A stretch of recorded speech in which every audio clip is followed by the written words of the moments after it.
Esto es Torre Fuerte.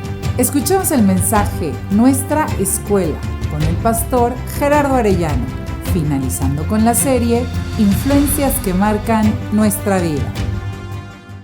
Pero estará de acuerdo conmigo que independientemente del clima, el clima espiritual aquí está exquisito.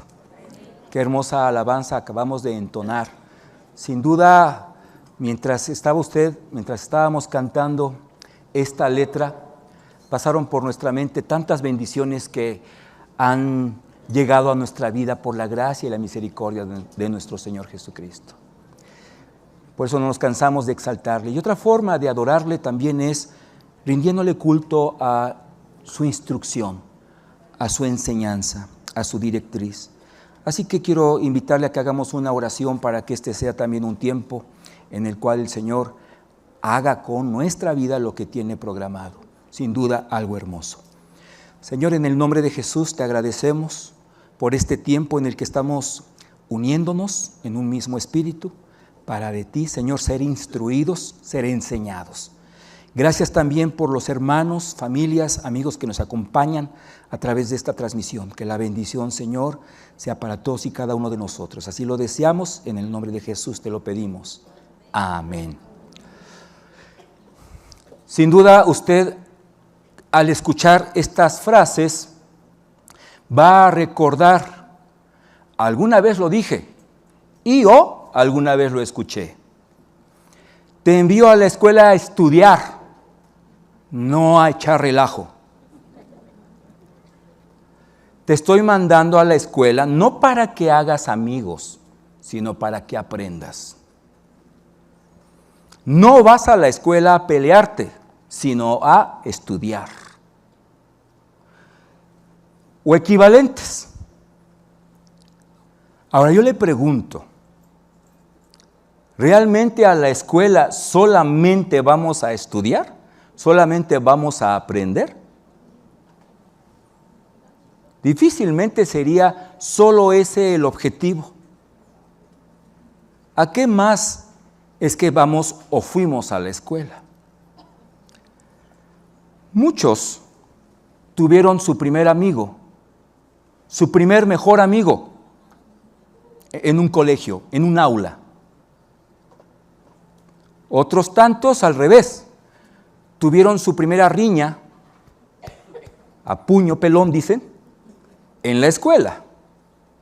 Por cierto, muchas veces después de ese conflicto se formaban buenas amistades. Es en la escuela también que algunos aprenden lo que es llevar una doble vida.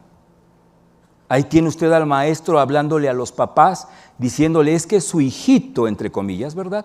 Es así, se porta así, grita así. Y los padres, es que en la casa es otro. O al revés. En la casa fuimos muy traviesos y en la escuela no tanto como unos santos, pero nos comportábamos de mejor manera. Una doble vida, ¿no? Es en la escuela que muchos experimentaron su primera decepción. Y no estoy hablando de la amorosa, aunque en algunos casos sí se dio. Estoy hablando de esa decepción cuando usted y yo nos dimos cuenta de que no éramos ese príncipe o esa princesa que nos hicieron creer en la casa que éramos. Nos dimos cuenta de que éramos una gota de agua en un río, más si el salón era como de 40 o 60. Es en el entorno escolar que usted recibió su primer aplauso, aquella vez que expuso ¿qué será? De biología, de sociología. La primera vez que se le reconoció con un aplauso fuera del ambiente familiar. Algunos se han de acordar de su estrellita, ¿no? En la frente. Mejor aún, o más aún, es en el entorno escolar que muchos han encarado su primer desafío en cuanto a defender la fe cristiana. Entonces, no tanto que mentira, Sí, a la escuela vamos a aprender, a estudiar, pero no podemos ignorar la tremenda influencia que ejerce o ha ejercido en nuestra forma de pensar, de reaccionar y de sentir. Influencias que marcan nuestra vida. La escuela no está fuera de la lista. Estoy seguro, de hecho, que si nos diéramos el tiempo para exponer a manera de testimonio qué fue la escuela para ti, algunos terminarían llorando, de nostalgia, algunos de rabia, recordando a tal maestro, y que ahora pues a su jefe siempre le ponen la cara de ese maestro, al jefe en turno. Sí, es mayor la influencia de lo que uno se puede imaginar. Razón por la cual la respuesta a la que más atención trato de ponerle es cuando yo le pregunto a mis hijas, ¿cómo te fue en la escuela? Porque está de acuerdo que una cosa es la que se contesta con palabras y otra la que se dice sin mencionar pío. ¿Cómo te fue en la escuela?, le decimos al adolescente, y nos dice, bien. ¿Y usted se conforma con esa respuesta? Esperemos que no. Porque atrás de esa mochila, atrás de esa tablet, atrás de ese lunch, atrás de esas carreras por llegar temprano, se están forjando en esos corazones situaciones que pueden rebotar o reflejarse o trascender de una manera que hoy no nos estamos imaginando. Ahora, hacemos la aclaración, no estamos en sí hablando de la aportación académica de una escuela, de una universidad. No estamos aquí para analizar la calidad de la educación. Este mensaje no persigue en lo absoluto esto. Estamos tratando de enfocar la influencia que de carácter emocional, social, psicológica ejerce ese tiempo que usted y yo transcurrimos en un colegio, en una escuela, en una universidad. Quiero que me acompañe, si es tan amable, al libro de los Proverbios, capítulo 13, el versículo 20.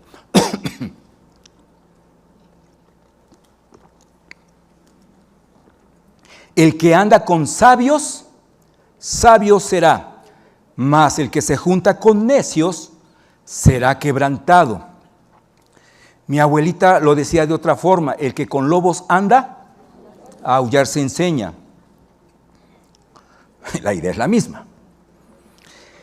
El que anda con sabios, sabio será. Ahora, ¿está de acuerdo conmigo que aquí la Escritura no está enfocando la sabiduría académica, la sabiduría intelectual, sino la sabiduría espiritual? Cómo aplicar un conocimiento a una determinada situación, cómo aplicar una enseñanza bíblica a determinado conflicto, a determinada prueba, a determinado desafío, a determinado reto. Aquí cómo contesto, aquí cómo le hago, eso es sabiduría, saberlo aplicar, saber entender la respuesta. Entonces, note usted que la Biblia está diciendo que tu entorno, mi entorno, ejerce cierta presión a comportarme de una forma, a sentir de una forma, a actuar de una forma, a pensar de una manera. Por eso es que debemos vigilarlo, debemos analizarlo, debemos sopesarlo. ¿Cuántas veces después de que dejamos al chico en el portón de la escuela, descansamos y dijimos, ya cumplimos? Y en la tarde, al mediodía, lo recogemos, vemos que hizo su tarea, asunto resuelto. ¿Será? La influencia del entorno escolar tiene una duración aproximada de 20,000 horas. Claro, no tomando en cuenta aquellas tardes que se salió usted de pinta. 20,000 horas. ¿Quiere usted que esto lo cuantifiquemos todavía de una manera más palpable? Porque ¿a qué suena? Pues a mucho, pero no más de eso. Usted, sin duda, recuerda una película de una forma muy especial. Tal vez la del Titanic, la de Tiburón, ya yéndome más atrás, ¿no? Una moderna. No he ido al cine en años. Bueno, sí, pero para infantiles eso no cuenta. La Misión Imposible, ok.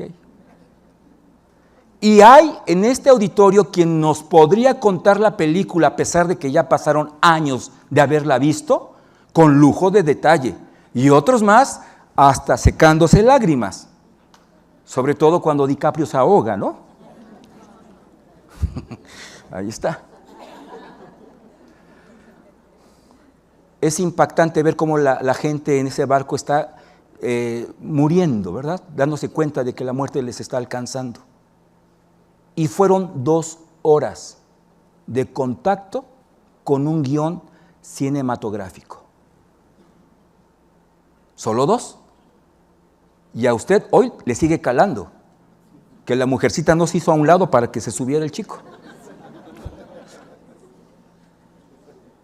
¿Se da cuenta? Un par de horas. A los que les gusta el deporte, 2 horas en promedio también determinado partido. Algunos hay quienes no olvidan aquella final. ¿Se acuerdan incluso en qué minuto cayó el gol o el touchdown? Y hablamos de un par de horas. Ok, no todas las películas, no todos los partidos de fútbol, no todas las novelas te dejan un impacto, pero hay algunos episodios, algunos encuentros, algunos partidos que tan solo con 2 horas te dejaron una huella. Ahora, calcula 20,000 horas. ¿Cuántas experiencias no han cursado en tu corazón, en tu mente, para que hoy tú reacciones de determinada manera, pensando que es lo natural, que es lo normal? ¿Por qué? Porque has vivido con ello tanto y tanto tiempo. Pero no necesariamente porque se cuadra, se alinea a la palabra de Dios. Eso en cuanto al tiempo. Ahora, ¿qué tal si hacemos una referencia a la calidad del entorno? Primera de Juan, capítulo 2, versículos 15 y 16. Primera de Juan 2, del 15 al 16. En esta parte, la exhortación del Espíritu Santo es: no ames al mundo, ni las cosas que están en él, en el mundo. Si alguno ama al mundo, el amor del Padre no está en él. Porque todo lo que hay en el mundo, y cuando decimos todo, ¿incluirá a la escuela? ¿Su ambiente? Por supuesto. Los deseos de la carne, los deseos de los ojos, la vanagloria de la vida, no proviene del Padre, sino ¿de dónde? Del mundo. La vanagloria de la vida. ¿Qué tiene que ver esto con un entorno escolar? Mucho. Tan solo es cuestión de considerar que a lo largo de todo ese tiempo de preparación, la consigna es: aprende bien, aprende mucho para que ganes bien, para que ganes mucho. Vanagloria de la vida, sí, si somos exigentes. Ahora, no estoy diciendo que está mal que nos preparemos, no está mal que ganemos bien. El problema está cuando esa es nuestra prioridad. Ese es nuestro estándar. Esa es nuestra máxima meta en la vida cristiana. El logro académico, el logro profesional, el logro económico.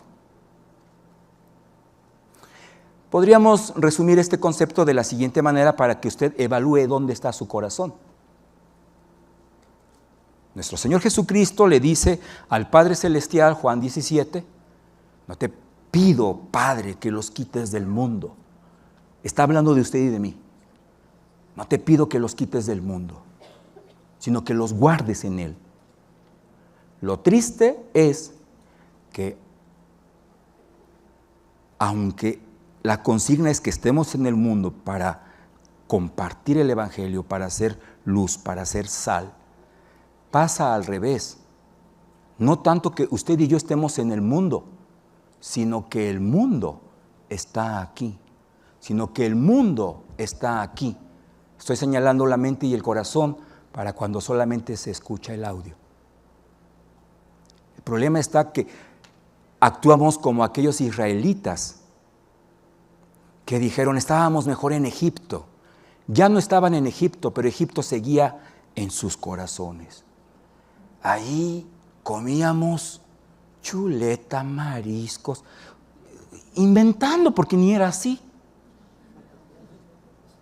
Y aquí solo maná,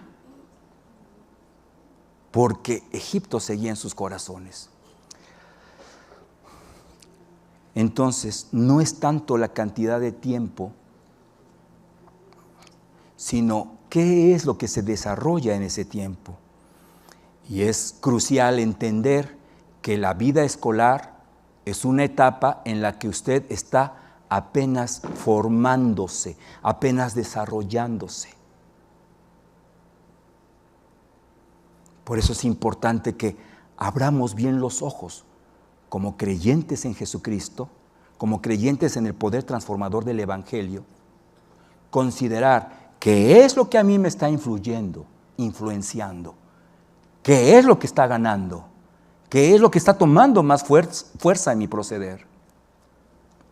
Haciendo un análisis breve, por cierto, no pudo ser tan extenso como hubiéramos querido, de los sistemas educativos a lo largo del mundo. Obvio, hay algunos sobresalientes como el de Finlandia.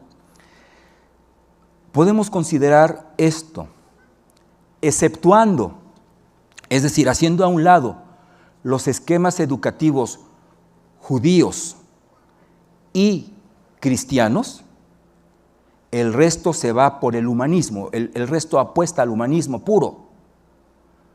Educación judea, cristiana o cristiana, judaica, no tienen ese conflicto, al menos en su estructura. A fuerza de ser honestos, tenemos que decir que cuando mencionamos cristiano, educación cristiana, se abarca el área evangélica y la católica también. Fuera de estos entornos, insisto, el planteamiento es, el énfasis es humanista netamente. Quiero mencionar, no diré el nombre de ella, no me da regalías, esa fue la consigna, pero es una doctora en educación, o sea, le sabe un poco al tema. Maestría, obviamente también en temas educativos. Una de ellas la desarrolló, la tuvo, la consiguió, la logró en la Universidad Siracusa, no de Siracusa, sino Siracusa en Nueva York. Y ella, autora de muchos artículos, libros sin duda, podcasts, dice esto: la educación humanista implica ayudar al alumno, le hace al hombre, a ampliar su horizonte para asumir su propia postura ética, su propia postura ética. O sea, te voy a enseñar mucho para que tú tengas a bien qué te va a gustar, qué no te va a gustar, a qué le vas a decir bueno, a qué le vas a decir malo. El enfoque es hacia el hombre, que lo que importa es lo que el hombre diga. ¿Sabe que esto, sin tanto maquillaje, fue el mismo argumento de la serpiente? Come para que se te abran los ojos, para que amplíes el horizonte. Y entonces ya no le tengas que rendir cuentas a ese Dios que te está ocultando las cosas y tú puedas gobernarte bien por ti mismo. ¿Verdad? Nada más le pusimos un poco de maquillaje después de unos cuantos años. Si es usted maestro, director de una institución académica, no es para usted esto, porque no estamos hablando de la calidad de la enseñanza, sino del enfoque que se da en términos generales.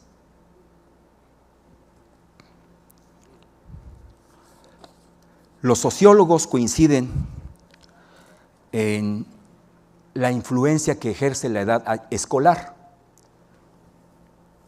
Y vámonos varios años atrás, mencionemos por ejemplo a Juan Jacobo Rousseau. La contraparte, ¿quién sería? Tomás, ¿qué? Hobbes. ¿Qué decía uno, qué decía el otro?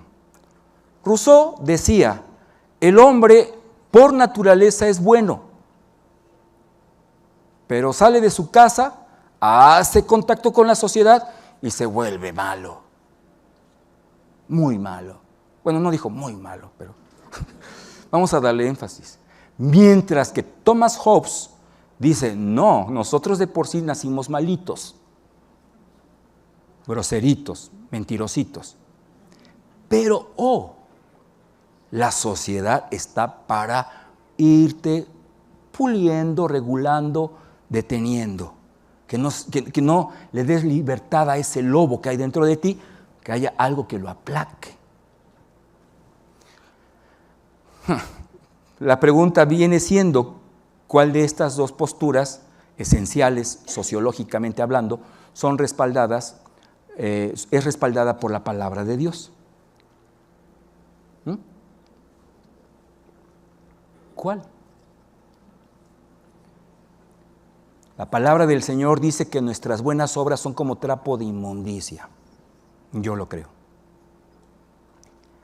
Por eso de lo que se trata es de que sea Cristo en nosotros, sea Él el que lo haga. Lo demás es religiosidad pura. La Biblia dice que usted y yo nacimos malitos. No lo dice así. Pero con esta situación del cristal, de la generación del cristal, y que hacemos a un lado por un momento y decimos, somos pecadores. La palabra del Señor dice así, que usted y yo nacimos así, con esa naturaleza. Más aún, que aunque nos metan en 20,000 escuelas, vamos a seguir siendo el mismo pecador. Tal vez hasta especializando, no sé. Porque en la escuela, el dire, el maestro, la mis amigos, son igualmente personas como yo. Dicho con toda la amabilidad del mundo, ¿ustedes qué podrían hacer de mí una persona buena? No, ni yo con usted. Es Jesucristo. Solo Él, el Evangelio. Bueno, entonces ya no vamos a ir a la escuela. No, sí. Porque por ahí veo algunas pancartas apoyándome afuera a los niños. Que predique siempre el pastor Gerardo. No. Romanos 12:2.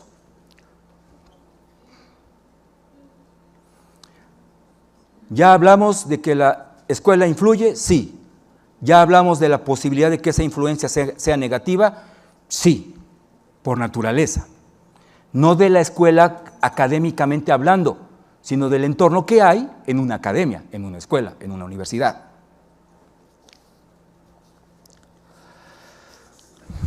Y dice la palabra del Señor en Romanos 12:2, no os conforméis a este siglo, a este mundo, es lo mismo, sino transformaos por medio de la renovación de vuestro entendimiento, para que comprobéis cuál sea la voluntad de Dios, agradable y perfecta. No os conforméis. Quiere decir que no tomemos la forma del mundo, que no tomemos la forma del siglo. Cuando dice, sino transformaos, pasar de un lugar a otro, formación, o sea, vamos a salir de una forma de pensar, de una forma de hacer, para llegar a otra, sino transformaos. La Biblia da por hecho de que tú y yo ya estamos formaditos, pero no necesariamente conforme a lo que Dios quiere. Por eso la necesidad de ver esta influencia. Hay cosas que damos como lo más natural, y si es natural entonces es bueno. No necesariamente. Puesto que ya tienes una forma, necesitas transformarla. Necesitas dejar esa para adoptar otra forma. Otra forma. Esto es que si pinto yo mi casa, que está de amarillo y me choca el amarillo de azul, mensaje subliminal, ¿verdad? ¿La estoy transformando? No. No está cambiando su forma, su apariencia. Pero si tiro este cuarto para ahí construir una cochera y ese cuarto que ya no va a estar aquí abajo lo pongo en la planta alta, ahí sí ya estamos hablando de una transformación. ¿Por qué? Porque estamos tocando ¿qué? La estructura. La estructura. cuáles son las estructuras que hay en nuestra mente, en nuestro interior, en nuestro corazón. ¿Se acuerda que hablábamos un tanto del humanismo? Hicimos referencia a él. Vea lo interesante del tema. Usted pregúntele, haga la prueba. Pregúntele a un estudiante, puede ser egresado, recién egresado de preferencia, de la UPAEP, de la UDLA y de la UAP. Esos tres. Pregúnteles, ¿qué es para ti la excelencia? Y nos vamos a dar cuenta de que técnicamente los tres van a apelar al diccionario. Pero los tres van a tener un enfoque distinto. Sí supieron ponerse la camiseta de la universidad. ¿Con qué estructura vamos por la calle? Es más, ¿con qué estructura entramos a la iglesia? Que tanto requiere de una transformación esa estructura. La palabra del Señor dice en este versículo que estamos leyendo, si lo leemos de carrera, si lo leemos sin detenimiento, pareciera que la invitación es: renueva tu mente, renueva tu entendimiento, para que puedas comprobar cuál es la voluntad de Dios. O sea, renueva tu mente para que sepas, esto no es conforme a la voluntad de Dios, esto tampoco, esto sí. Pareciera que es esto lo que el pasaje está enseñando. Pareciera, si lo leemos en un simple español. Recordemos, esto proviene del griego, por lo tanto hay que leerlo con más cuidado. Lo que está diciendo la palabra del Señor es: renueva tu mente, pero no lo puedes hacer fuera de la voluntad de Dios. No sería una renovación como tal. ¿Cómo voy a renovar sin Cristo a mi mente para entonces sí ya decir, esto sí es de parte de Dios, esto no? Tiene que ser la misma Biblia la que me moldee. La renovación es, o mejor dicho, parte desde el concepto que Dios tiene en su corazón para tu vida y la mía. Y ahora sí, ya yo puedo comprobar que la voluntad de Dios, cual sea, es agradable, cual sea, es perfecta. ¿Se da cuenta de que no es aprende más para que sepas discernir? Es bueno, es necesario. Pero la esencia de este versículo es: permite que el Señor te cambie, para que entonces todo procedimiento de aprendizaje te lleve a comprobar siempre es mejor a la manera de Dios. Y esto queda más que claro en la vida de Moisés, y ya para terminar. Moisés crece con Faraón en la misma escuela. Ahí los tiene usted en el recreo jugando juntos, todos juntos. La escuela egipcia. ¿Cuándo es que vemos una transformación en Moisés? Si estamos hablando de que la palabra de Dios es la que transforma, pues no podríamos decir que fue hasta que estuvo en contacto con el decálogo, con aquella revelación de Jehová de su ley. Eso fue después, mucho después. De hecho, si no hubiera habido una renovación, transformación, cambio previos, Moisés de loco sale de Egipto.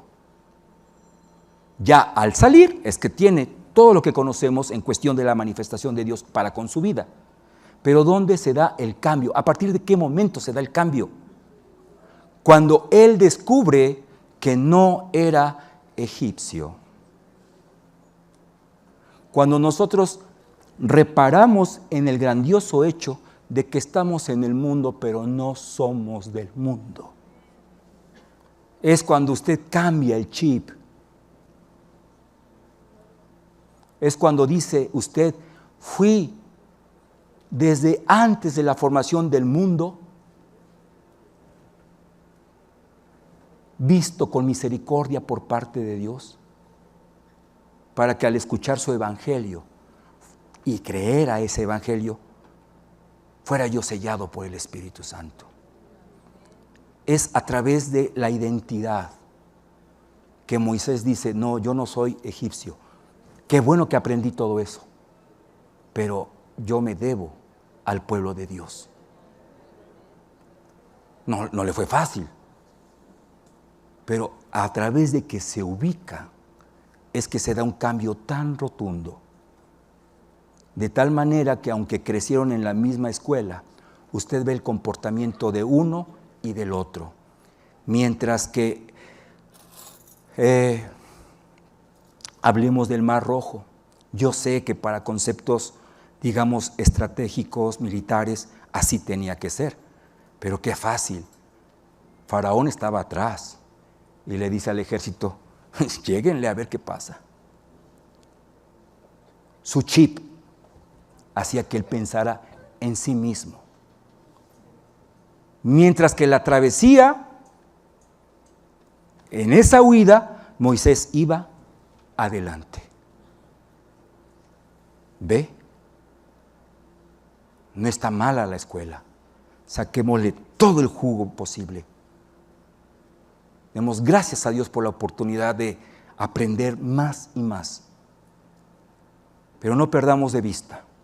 El apóstol Pablo dijo, si vamos a hablar de reconocimiento, les invito a que pasen a mi oficina. No lo dijo así. Lo estamos modernizando un poco. Y vean la cantidad de diplomas y cuadros que tengo. Reconocimientos, títulos. Todo eso, dice, lo considero como basura. Yo tengo basura colgada en mis paredes. Bueno, pero establezcamos cuál es el parámetro. Por Cristo. Esto sería vano sin Cristo. Aplausos para ti, mi hermano, que has graduado. Pero ahí está. No perdamos de vista nuestra identidad. Todo esto que hemos aprendido, que sea. Yo lo puse en mis manos para que ahora yo lo ponga a sus pies. Y seamos sal, seamos luz en medio del mundo. Gracias, Padre, por tu bendita palabra. Gracias, Señor, por este tiempo que nos has concedido para reflexionar en ella. Ayúdanos, Señor, a entender que todos estamos en contacto con pequeñines, con jóvenes, en etapa de preparación, en etapa educativa. Ayúdanos, Señor, a hacer influencia en ellos para que valoren esa oportunidad de prepararse, pero sin perder de vista que todo es por ti, que todo es para ti. En Cristo Jesús. Amén. Gracias por escuchar este mensaje de la Palabra de Dios. Para más información acerca de Torre, llámanos al 2222-253046 o escríbenos al correo info@torrefuerteib.org. Visita nuestra página web www.torrefuerteib.org. Te invitamos a seguirnos en nuestras redes: Facebook, IB Torrefuerte, Instagram, Twitter y Telegram, Torrefuerte IB. Dios te bendiga.